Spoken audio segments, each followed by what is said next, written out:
Wrap. So we're going to bring in someone with an actual voting card in Congress right now. So that would be New York Republican Congressman Anthony D'Esposito. He is a member of the Homeland Security Committee. Congressman, thank you very much for joining us.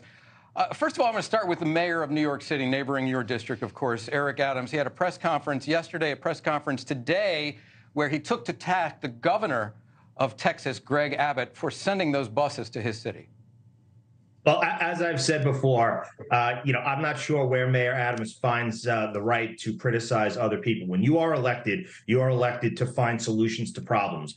Governor Abbott found the solution to the problem that he was facing, and that solution was to send migrants to a place that considers themselves a sanctuary city. Throughout his campaign, Mayor Adams touted the fact that New York City was a sanctuary city, but he forgot that to actually be a sanctuary city, you had to have plans in place in order to actually serve as that sanctuary. Nobody comes to the United States of America to live in a vacant warehouse or hangar at JFK Airport. Right. Well, he's under a lot of pressure, and some of it showed yesterday. He says he tries to call the administration, the Biden administration, reminder, he's a Democrat.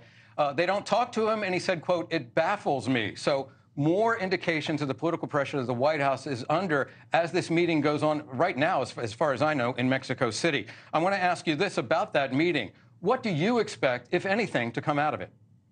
It's too little, too late. I don't expect anything to come out of it. Since Joe Biden has taken office, there's been over 3.8 million people that have crossed our border into the United States of America. We have people on the other side of the aisle who are claiming, well, this is the administration stepping up and looking to do something. Have they kept their head in the sand for that long that they haven't realized that this has become an issue plaguing our entire country? Every state is now a border state, every city a border city.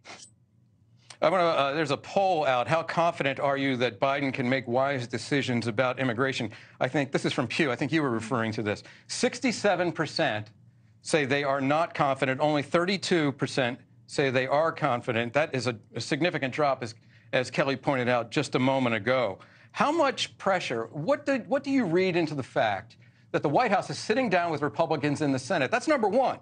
Number two is, do you envision any possibility that if they come to a deal, House Republicans would go for it? I think we have to see. We have to see what the deal is, what they want to put on the table. I mean, the facts are that close to 200 days ago, House Republicans passed the Secure the Border Act, H.R. 2, and we sent it over to the Senate. It's been collecting dust on Chuck Schumer's desk since. Okay, H.R. 2, let's assume it's not going to happen. That's a negotiating position. Remain in Mexico. Do you want to see a revival of that, I'm assuming? What else would you like to see?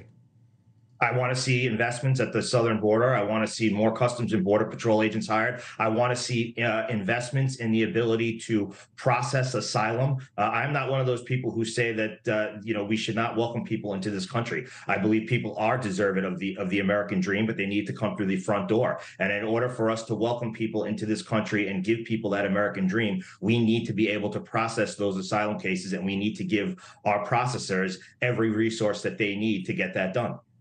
So it's not just a matter of upping the budget. You know, this is tied to the Ukraine funding, right? This is all part of a funding bill. It's not just a matter of upping the budget for the Border Patrol and ICE and other agencies that deal with the migrant flow.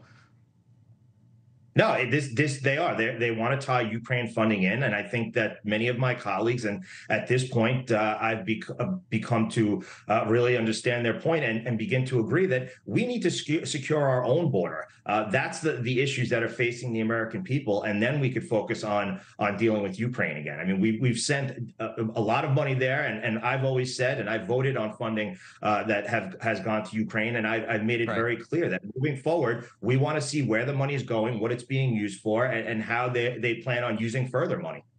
Congressman, as long as I have you, and because you are from New York and on the Homeland Security Committee, what do you know, what can you tell us about the preparations for New Year's Eve celebration, particularly in Times Square, and any danger signs or red flags that you're seeing as people begin to gather this coming weekend to celebrate the new year?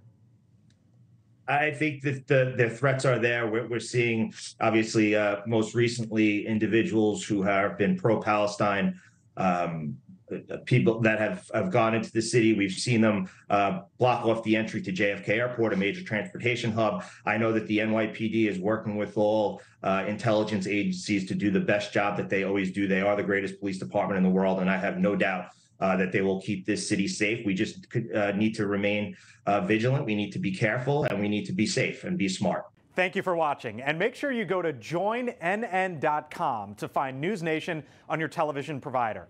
And don't forget to click the red subscribe button below to get more of NewsNation's fact-driven, unbiased coverage.